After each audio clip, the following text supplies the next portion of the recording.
우리 이 말씀 가지고서 21세기 하늘나라 부부라고 하는 제목으로 우리 하나님 말씀 증거하겠습니다.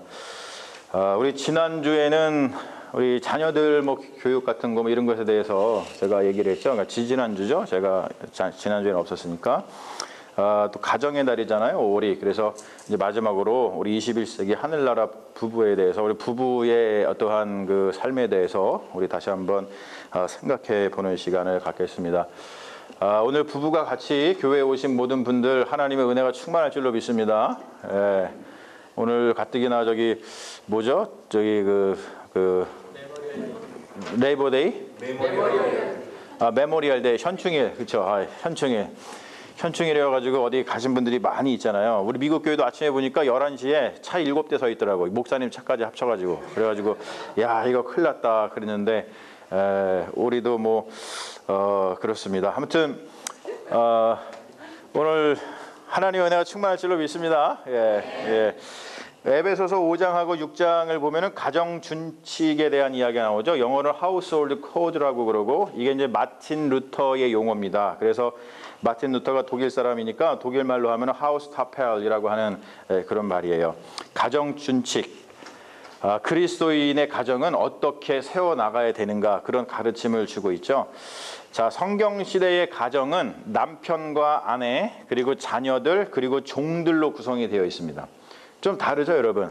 그래서 이 에베소서의 가정 준칙은 우리가 성경을 보면은 남편과 아내의 가정 준칙, 오늘 우리가 읽은 말씀입니다. 그리고 부모와 자녀의 관계에 대한 가정 준칙, 그리고 주인과 종의 사이에서 일어나는 가정 준칙, 이런 순으로다가 그 말씀이 전개되는 것을 우리가 볼 수 있습니다.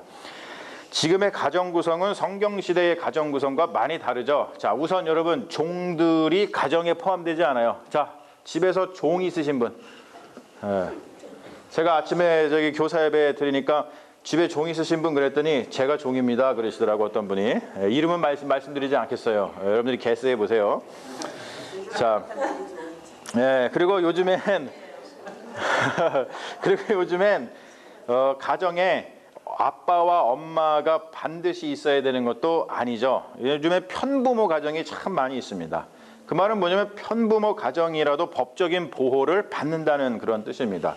그리고 이제 소년, 소녀 가장이 있는 가정도 있어요. 모두 법적으로 보호를 받습니다. 그러다가 우리가 요즘에는 한창 사회적인 이슈가 있죠. 동성 결혼의 문제가 대두되고 있어가지고 가정을 이룰 때 한 남자, 한 여자를 전제하는 것이 점점 희미해져가는 그러한 혼란한 시대에 우리가 살고 있습니다. 우리가 지금 위에서 이렇게 간략하게나마 살펴봤듯이 사회라고 하는 것은 한 상태에 머물러 있지 않고 계속해서 변하는 것을 볼 수가 있어요. 여러분, 이걸 갖다가 사회학적인 용어로다가 사회 변동이라고 이야기를 합니다. social change, 이렇게 이야기를 하죠. 인간은 이러한 사회 변동의 흐름 안에서 그것에 저항하기도 하고, 그리고 그것에 순응하면서, 그것에 적응하면서 살아가기도 합니다. 우리가 이제 인간관계라든지 아니면은 사회의 관계에서 이제 그 속에서 막 갈등이 발생을 하잖아요. 근데 그 갈등이 발생하는 이유는 뭐냐면 인간이라든지 사회라든지 한 상태가 계속해서 그냥 머물러 있지 않고 계속 변하기 때문에 그래요. 우리가 부부관계에도 그렇잖아요. 결혼하기 전에 연애할 때는 저 막 하늘나라에서 별도 따다 듯이 막 얘기하더니 지금은 별은 뭐예요, 그렇죠? 아무것도 안 해주잖아요, 그렇죠? 그래서 우리가 많이 서로 좀 힘들지 않습니까? 근데 변화를 감지하지 못하고 그 변화에 대처하지 못하면 우리가 갈등이 깊어집니다. 그런데 변화를 감지하고 그 변화를 잘 대처하면 그 갈등을 피해갈 수가 있어요. 우리 아기들 키우시는 분들도 그것을 우리가 반드시 알아야 되는데, 아이들이 성장함에 따라서 변해요, 그대로 있어요. 그대로 있습니다. 근데 우리는요, 애들이 그대로 있기를 바라요. 계속해서 애기들 몸에서 애기 냄새 나기를 바라죠. 근데 청소년기만 지나면 더 이상 애기 냄새 나지 않습니다. 그냥 이상한 냄새 나죠, 그렇죠? 청소년기에. 그래서 멀리 하고 싶죠. 그만큼 뭐냐면은 아이들이 변하는 것에 따라서 우리 부모들도 계속 끊임없이 부지런히 변화해야지만 부모와 자녀의 갈등을 줄일 수가 있어요. 여러분, 명심해야 됩니다, 이거를. 우리 한국 사회가 굉장히 드라마틱하게 변한 시기가 언제냐면 구한말 시기죠. 역사를 우리가 다 공부해서 알지만 1884년 이때 갑오 개혁이 일어났어요. 그래서 한국 사회가 아주 근대 사회로 변하기 시작을 했습니다. 갑오 개혁을 통해서 신분제도가 사라졌죠. 그리고 이제 무엇보다도 남성이라든지 여성 그리고 어린이들에 대한 사회적인 위상이 매우 달라졌습니다. 그 이전까지만 해도 한국 사회가 어떤 사회였냐면 남성 외에 여성이라든지 어린이는 존재감이 없었습니다. 특별히 어린이는요 완전히 부모의 소유물이었어요. 그래서 존재감이 전혀 없었습니다. 우리가 확인했지만 우리 옛날에 그렇죠 지옥자 원사님, 그냥 결혼하라고 아버지가 하셔갖고 하셨죠? 아니에요? 아, 그러시구나. 자유연애를 하셨구나. 우리 김분희 권사님 어떠세요? 아버지가 하라고 하셨어요? 아니면 자유연애를 하셨어요? 아버지가 하라고 그래서 하셨죠? 네, 지금은 뭐 그런 사람 없습니다만 옛날에는 그냥 부모님이 시키는 대로 다 우리가 했었습니다. 우리가 지금 쓰고 있는 어린이라고 하는 말 이것도요 옛날에는 없었습니다. 근대에 생긴 어휘죠. 누가 만들었죠? 다 아셔. 할렐루야. 방정환. 이분이 어린이라는 용어도 만들고 그리고 어린이날도 이분이 제정했잖아요. 그래서 어린이날이 되면은 저 어렸을 적만 해도 요즘에는 뭐 그런지 모르겠는데 어린이날에 상을 갖다가 줬어요. 상. 뭐 전교에서 굉장히 막 공부 잘하고 아주 훌륭한 그 어린이들한테 상을 줬어요. 장 목사가 탔을까요? 안 탔을까요? 탔으니까 얘기하겠죠? 그렇죠. 그때 제가 그 방정환 선생님하고 같이 어린이 운동을 한 분들이 만든 삼락회라고 있습니다. 굉장히 유명한 단체인데 거기서 어린이날 초등학교 6학년 때 제가 학교 대표로 가가지고 상을 받았습니다. 그래가지고 어린이날 그러면은 아주 저한테는 아주 좋은 그런 기억을 가지고 있어요. 한국 사회가 변하면서 우리 부부관계도 굉장히 다이나믹하게 바뀌었죠. 자, 지금으로부터 113년 전, 113 years ago, 이때 1906년에 발행된 한국 최초의 여성지고 가정지인 가정잡지라고 하는 것에 대한 창간호가 있었어요. 그때 실린 부부의 10계명이 있습니다. 그것을 보면은 그 변화를 감지할 수가 있어요. 자, 물론 여기 보면 이제 100년 전 글이기 때문에 지금 현대인들이 조금 이해하기 어려운 부분도 사실 있습니다만 100년이 훨씬 지난 요즘 사람들이 이거를 보면은 이게 뭐 이런 반응이 나올 수도 있지만 그 당시에는 굉장히 파격적인 내용이었습니다. 자, 우리가 이것을 보면서 113년이 지난 우리들은 그 당시 100년이 훨씬 지난 그 당시에 어떠한 부부 관계보다 나아진 게 있는지 없는지를 여러분 한번 살펴보는 것도 굉장히 재미가 있습니다. 1계명부터 10계명까지 있을 때 1계명부터 5계명까지는 남편에 대한 계명이고요. 그리고 6계명부터 10번까지는 아내에 대한 계명입니다. 자, 그러면은 넘겨봐 주시고 일단 남편들 한번 보세요. 여러분들이 100년 전보다 지금 잘하고 있는지 아닌지를 한번 보세요. 자, 첫 번째 1계명 남편 되느니 밖에서 불편하던 얼굴로 집안 식구를 대하지 마오. 100년 전에 이런 얘기를 했어요. 116년 전에. 자, 남편들 막 반성되죠? 자, 그 다음에 제2계명은 뭐냐면 남편 되느니 무단히 나가 자거나 밤늦게 돌아오지 마오. 자, 여러분들 중에 이거 어떻게 100년 전보다 나아지셨어요? 어떻게 됐어요? 한번 반성해 보세요. 남편분들. 그 다음에 3계명이 뭐냐면 남편 되느니 자녀 있는 데서 그 아내 허물을 책하지 마오. 그리고 4계명은 뭐냐면 남편 되느니 친구의 접대로 아내를 괴롭게 하지 마오. 막 격하게 반응되죠? 여성분들? 자, 그리고 제5계명은 뭐냐면 남편 되느니 의복으로 잔말 마오. 여기 여러분 아내가 몸빼바지 입었다고 막 뭐라 그러면 안 돼요, 남편이.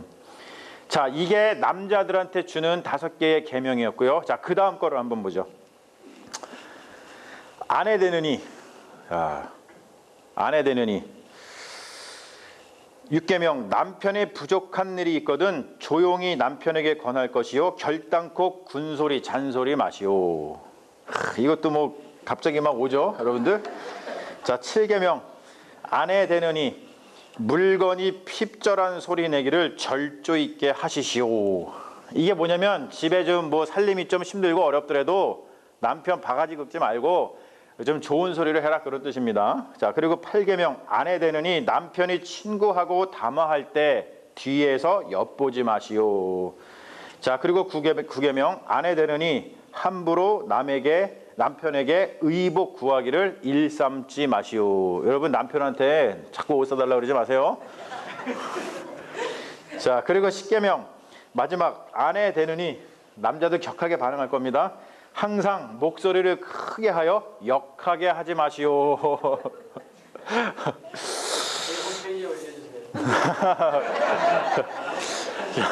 제 블로그 가면 다 있습니다. 제 블로그에 다 올려놨어요. 여러분, 자, 이거를 보면 아시겠지만 그 남자들에 대한 것은 대개 이제 이렇게 정리할 수가 있어요. 남자들이 좀 이기적이거든요. 굉장히 남자들이 좀 어린애 같은 데가 있어요. 그래가지고 자기 생각만 해, 자기 생각. 그래서 가정을 잘 돌보지 않습니다, 남자들이. 그래서 이건 뭐냐면은 자기 생각만 하지 말고 좀 가정을 잘 돌봐라. 이런 것을 갖다가 5계명으로 다 볼 수 있고. 자, 그리고 여자들은 한마디로 하면 뭘까요? 그렇죠. 그런 거를 좀 더 재밌게 바가지 긁지 마라. 그런 뜻입니다. 바가지 긁지 마라. 그런데 여러분, 할렐루야. 자, 그런데 여러분, 그런데 이거를 가만 보면 남자가 문제예요, 여자가 문제예요? 자, 저 10계명을 보면요, 남자가 문제야. 남자가 가정을 잘 안 돌보니까 여자가 뭐 하는 거예요? 바가지 긁는 거예요, 여러분. 명심하십시오, 여러분. 명심하십시오. 113년 전의 부부 10계명인데 부부 사이에 여전히 개선이 안 된 것들이 발견이 되죠. 야, 우리가 113년이 지났는데 여전히 100년 전 사람처럼 살고 있는 경우가 있다는 거예요. 물론 이제 각자 뭐 조금만 다른 거는 각각 이제 개개인 부분마다 다를 것이죠. 우리가 113년 전의 문헌을 보면서 우리는 지금 어떻게 부부 사이를 세워나가고 있고 그리고 사회 변동에 맞춰서 어떻게 대처해 나가고 있는지를 고민할 필요가 있다는 것이죠. 사회 변동으로 인해서 사람들의 가치관은 계속해서 바뀝니다. 제가 최근에 보니까 한국에서 보건복지부에서 발표한 자료를 보면은 가정에 대해서 지난 몇 년간 사람들의 생각이 얼마나 많이 바뀌었는지를 알 수가 있는데, 특별히 우리가 오늘 주목할 것은 뭐냐면 부모 부양 책임자 인식 변화에 대한 자료입니다. 하나 넘겨봐 주세요. 자, 여러분 잘 보이시죠? 부모 부양 책임자 인식 변화 추이예요. 자, 이것이 쉬운 말로 하자면 뭐냐면 부모가 늙고 병들면 누가 책임을 져야 되는가 라고 하는 질문을 했을 때 사람들이 이렇게 대답을 했어요. 자료를 보면은 2002년 전만 해도 2002년, 그러니까 16년 전이죠. 그때만 해도 부모 부양 문제는 가정의 문제로 여겼습니다. 즉 뭐냐면 부모님이 늙고 병드시면 누가 책임을 져야 합니까? 라고 했을 때 자녀들이 책임져야 된다라는 생각이 지배적이었어요. 15년, 16년 전에는. 그런데 불과 16년, 이게 2018년도 이제 자료인데 그때 보면은 사람들의 생각이 아주 드라마틱하게 바뀌었죠. 부모는 자녀가 책임져야 된다는 그런 비율이 현저하게 낮아졌습니다. 저기 보시면 하지만 처음에 2002년도에는 부모는 자녀가 책임져야 된다가 70%가 넘었는데 지금은 뭐예요? 26%밖에 안 돼요. 그리고 누가 책임져야 된다라고 얘기하냐면 부모는 국가가 책임지거나 부모님 스스로 책임져야 된다라고 하는 비율이 현저하게 높아졌습니다. 가정에 대해서 보수적인 생각을 지니고 있는 한국 사회가 이 정도니까 우리가 살고 있는 이 미국 사회는 얼마나 더 심하겠어요.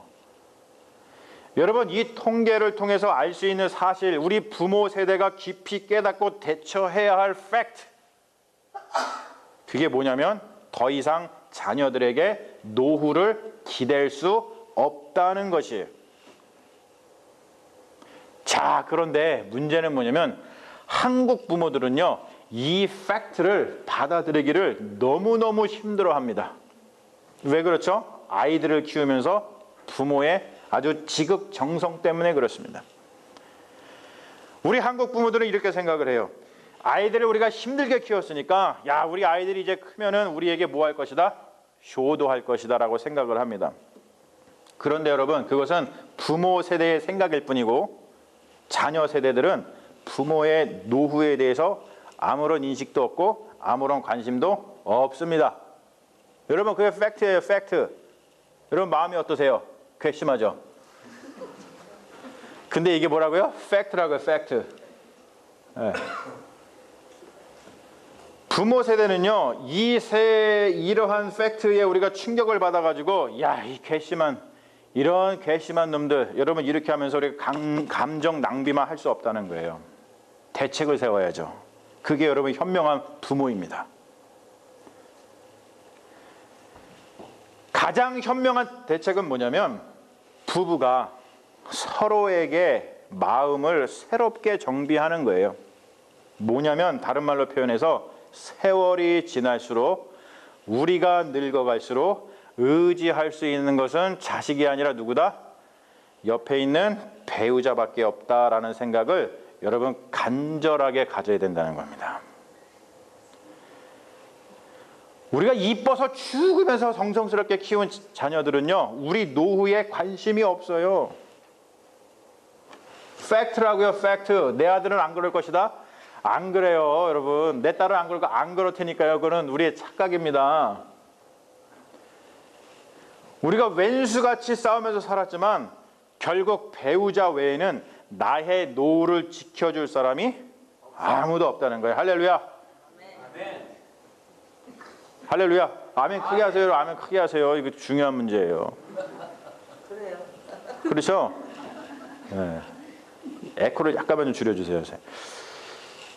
그렇다면 여러분, 현명한 부부라고 한다면 어떻게 서로에 대한 마음을 새롭게 해 나가야 될까? 여러분, 그런 측면에서 오늘 우리가 읽은 에베소서의 말씀이 우리 사회 변동이 심한 이러한 현대 사회를 살아가는 우리 부부들에게 엄청난 의미로 다가온다는 거예요.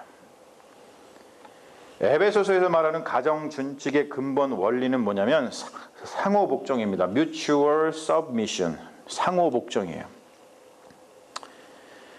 여러분, 이것이 2000년 전에 쓰여진 거라 그랬죠? 그 당시에 굉장히 어드밴스한 생각입니다. 근데 지금까지도 매우 진보된 생각이에요. 옛날에 생각해 보세요. 남편이 아내 위에 군림하던 시절에, 그리고 자녀들이 존재감이 전혀 없던 시절, 종들에게는 인권이 전혀 없던 시절, 그때의 남편과 아내 사이에 상호복종을 생각을 하고, 부모와 자녀 사이에 상호복종을 이야기하고, 주인과 종 사이에 상호복종에 대해서 이야기했다는 것은 여러분 혁명적인 그런 사상입니다. 저기 써놨습니다만, 복종이라고 하는 말은 뭐냐면 헬라어의 휘포타소라고 하는 말이에요. 저거는 타소라고 하는 명령하다라는 말하고 휘포라고 하는 아래라고 하는 그 말이 둘이 합쳐져 가지고 생긴 말인데, 이것을 갖다가 합치면은 명령 아래에 있다라고 하는 뜻이기 때문에 복종하다라는 뜻을 가지고 있습니다. 근데 오늘 말씀 보면요, 참 놀랍습니다. 이 휘포타스, 복종하다, 누가 뭔가를 이야기하면 그냥 그 아래 들어가서 네, 그리고 순종할 수 있는 그 이유가 뭐냐라고 하는 것은, 우리가 휘포타스를 부부관계에, 그리고 부모와 자녀 관계에, 그리고 주인과 종의 관계에 적용할 수 있는 이유는 뭐냐면 예수 그리스도에 대한 믿음 때문입니다. 할렐루야. 그리스도에 대한 믿음이 우리의 인간의 관계를 완전히 바꾼다는 거예요. 새롭게 한다는 거예요. 여러분, 믿음이 그냥 예수님에게만 있다라고 끝나면 그건 믿음이 아닙니다. 그 믿음이 우리의 실제 삶 속에 적용이 돼야죠. 그래야지 믿음의 완성이 이루어지는 거예요. 그리스도에 대한 믿음은 성령의 충만함을 불러오는데, 오늘 말씀 본문에 의하면 19절과 21절의 말씀을 보면 성령의 충만함은 다음과 같은 것을 불러오죠. 시와 찬송과 신령한 노래들로 서로 화답하며 너희 마음으로 주께 노래하며 찬송하며 범사에 우리 주 예수 그리스도의 이름으로 항상 아버지 하나님께 감사하며 그리스도를 경외함으로 피차 복종하라. 성령 충만함을 받아 예수를 믿으면 그러면 이렇게 된다는 거예요. 뭡니까? 성령 안에 있는 자들은 일단 기쁨이 넘칩니다. 그리고 또 한 가지 감사가 넘쳐요. 그리고 마지막이 이게 중요합니다. 피차 뭐 하게 된다고요? 복종하게 된다는 거예요. 피차 복종하게 된다. 휘포타스. 이 원리가 사람들의 관계에도 적용이 됩니다. 그리스도를 경외함으로 피차 복종하라라는 말씀을 통해서 우리가 알 수 있는 것은 뭐냐면, 상호 복종은 우리가 그리스도를 경외하는 마음이 얼마나 깊느냐에 따라서, 즉 그리스도에 대한 우리의 믿음의 깊이에 따라서 그 상호 복종의 깊이가 달라진다는 것을 알 수가 있어요. 여러분 그러므로 그리스도에 대한 믿음의 성장을 간구하는 것이 부부 관계를 살리는 가장 근본적인 일이라는 거예요. 이게 하나님의 말씀입니다. 여러분 잘 우리가 들어야 돼요. 다른 말로 표현하면 부부가 서로의 배우자에 대한 소중함, 서로에 대한 귀함을 깨닫고 그리고 그 사랑과 신뢰의 관계를 돈독히 쌓아가는 일은 예수 그리스도에 대한 믿음이 절대적으로 작용한다는 뜻입니다. 할렐루야. 여러분 이게 실질적으로 다가와야 돼요. 야, 내가 예수를 믿었더니 그냥 예수를 믿고 천국 가는 이게 아니고 그걸 넘어서서 우리가 야, 내가 예수를 믿었더니 우리 삶의 실제의 관계들이 변화되라는 거예요. 이 능력이 나타나야죠. 그게 진짜 그리스도인입니다. 여러분 그러한 그리스도인 되시기를 주님의 이름으로 축원합니다. 그게 없으면 어떻게 우리가 능력, 성령을 받았다고 이야기할 수 있고 예수를 믿는다고 얘기할 수 있습니까?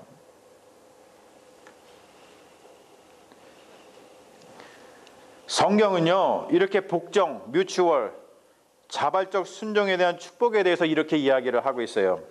그 말은 뭐냐면 우리가 서로 복종할 때에 뮤추얼 서미션에 들어갈 때에 하나님께서 우리에게 복을 주신다는 거예요. 제가 적어왔습니다. 복을 주신다는 거예요. 자, 5가지가 있습니다. 잘 보세요. 뭐라고 나오나. 자, 우리가 복종, 자발적 순종에 들어갈 때에 하나님께서 우리에게 축복을 해주신다는 겁니다. 첫 번째, 그 나라가 영원히 견고하게 된다.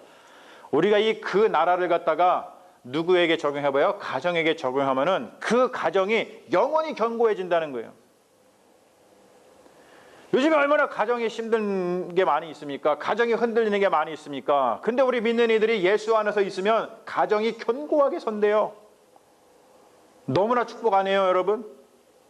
두 번째, 우리가 자발적 순종 안에 들어가면 평강이 강과 같고 의가 바다 물결같이 된다. 뭡니까? 가정에 평강이 흘러요. 여러분 이 은혜를 사모하시죠?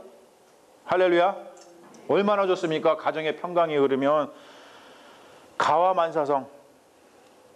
가정이 평안해야 모든 일이 잘 된다. 근데 이게 예수로부터 온다는 거예요. 이게 실제적으로 느껴져야 됩니다. 세 번째, 성령을 주신다. 여러분 성령을 주셨다는 건 뭐예요? 우리가 구원받았다. 주 예수를 믿으라. 너와 내 집이, 네 가정이 구원을 얻을 것이다. 할렐루야. 상호 복종간에 있으면 우리 가정이 구원받은 백성, 구원받은 가정이 됩니다. 네 번째, 의롭게 된다.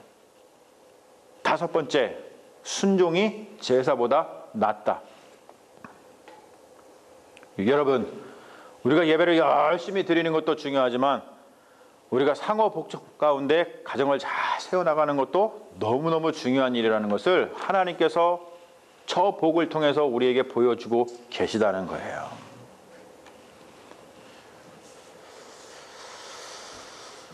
이 원리, 자발적 순종, 복종의 원리에 따라서 하나님께 한량없는 복을 받은 인물이 성경에는 많이 있지만 그 중에 제가 3명을 뽑아보라면 아브라함과 노아와 예수 그리스도라고 볼 수 있습니다. 여러분 순종했더니 아브라함이 뭐가 됐어요? 복의 근원이 됐습니다. 복의 근원이 됐어요. 두 번째 노아가 순종했더니요 당대의 의인이라고 불렸습니다. 그 말은 뭐냐면 당대의 모든 사람들이 다 죄 때문에 다 죽임을 당하고 다 멸망당할 때 오직 노아만 구원을 받았습니다. 놀라운 축복이죠. 여러 가지 힘들고 어려운 그런 상황 속에서도 여러분 노아가 자기가 구원받았다는 거예요. 우리가 그런 역사가 우리 삶 가운데도 일어난다는 것이죠. 그리고 마지막 세 번째, 예수님 모든 인류를 구원하셨잖아요. 죽기까지 순종하심으로. 구원하는 자가 된다는 것이 얼마나 복됩니까? 남한테 폐를 끼치는 자가 아니고 남을 구원할 수 있는 자가 된다는 것이 얼마나 복된 것입니까? 그런 가정이 된다는 것이 얼마나 복된 것입니까? 할렐루야. 21세기 하늘나라 부부라고 하는 것은 21세기를 살아가는 그리스도인 부부라는 뜻입니다. 제가 제목을 갖다가 21세기 그리스도인 부부라고 하니까 조금 시적이지 않아가지고 이걸 어떻게 할까 하다 하늘나라 부부라는 걸로 바꿔봤어요. 21세기 하늘나라 부부는 현실이 어렵더라도 하나님의 말씀을 붙들고 그 현실을 이겨냅니다. 21세기 하늘나라 부부는 영원하지 않는 것을 붙들어서 자신의 노후를 준비하는 어리석은 세상의 사람들과는 달리 21세기 하늘나라 부부는 영원하신 우리 주 예수 그리스도를 믿는 믿음 안에서 노후를 준비한다는 거예요. 21세기 하늘나라 부부는 하나님이 주신 자녀를 최선을 다해서 키우기는 하지만 그들을 의지하는 것이 아니라 그리스도를 경외하는 신앙 안에서 주께서 맺어 주신 각자 배우자를 더욱더 사랑하고 더욱더 귀하게 여긴다는 거예요. 여러분, 하나님의 말씀의 가르침을 통해서 여러분 이 지혜를 깨닫는 부부가 노후가 행복할 줄로 믿습니다.